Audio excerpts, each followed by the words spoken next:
Hello mga kabusing! Welcome back to my vlog. So for today's video nga mga kabusing, ang pag-uusapan natin ay ang Miss Grand International mga kabusing, na kung saan naglabas na nga ng official top 8 nga ang Miss Grand mga kabusing sa kanilang Country Power of the Year. So ito mga kabusing yung makakapasok sa top 20 at syempre kung sino talaga yung i-announce sa Coronation Night this coming October 18 nga mga kabusing. Pero yung top 8 nga mga kabusing na inilabas niya kanina ng Miss Grand Organization, at syempre pasok nga dyan sa top 8 si Guatemala, si Philippines, Peru, Thailand, Indonesia, Paraguay, Vietnam at Myanmar. So sila yung top 8 nga mga kabusing na magpupuksaan para sa top 4 nga mga kabusing. I hope na maglaban-laban tayo. Syempre ipakarating na makakapasok tayo sa top 4 mga kabusing ang ating pambato na si Emma Merligao, kasi si Guatemala sobrang lakas talaga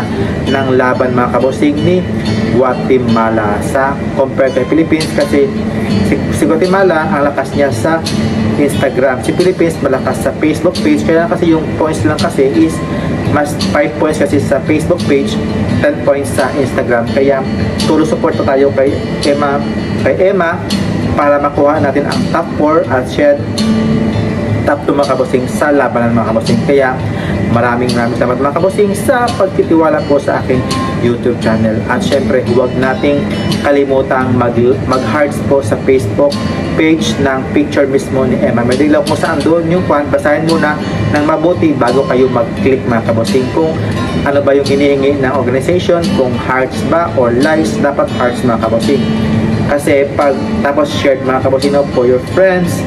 At syempre nga mga kabusing yung top 20 mga kabusing para sa best in swimsuit nga. At syempre yung top 20 mga kabusing, andyan na nga din si Philippines, Czech Republic, si Thailand, si Canada, Indonesia, Japan, Vietnam, Italy, Ecuador, UK, Mexico, USA, Peru, Spain, si Colombia, Tanzania, Guatemala, Australia, Paraguay at si Ghana. So sila mga kabusing yung top 20 sa swimsuit, sa best in swimsuit mga kabusing. Kaya tuloy-tuloy po tayong mag-likes at mag-share mga kabusing para sa ating pambato na si Philippines, kasi lahat and every country pasok tayo mga sa top mga kabusing, either maka top 20 man dyan, top 8 mga kabusing. So ngayon top 20 sa swimsuit, top 8 tayo sa Country Power of the Year. Kaya tuloy lang ang laban mga kabusing at huwag nating pabayaan sa boto itong si Emma Merligao para makuha ang corona ng Miss Grand International. Kaya laban lang mga kabusing. So palimaga mo tayong share and likes mga kabusing sa photos ng ating pambato para sa Country Power of the Year na si Philippines mga kabusing, para makaabot tayo sa top 4, top 2 mga kabusing. Kaya maraming salamat mga kabusing, and thank you for watching, and see you in my next vlog. Keep safe po and kapungka and syukran mga kabusing. Mabuhay and God bless po.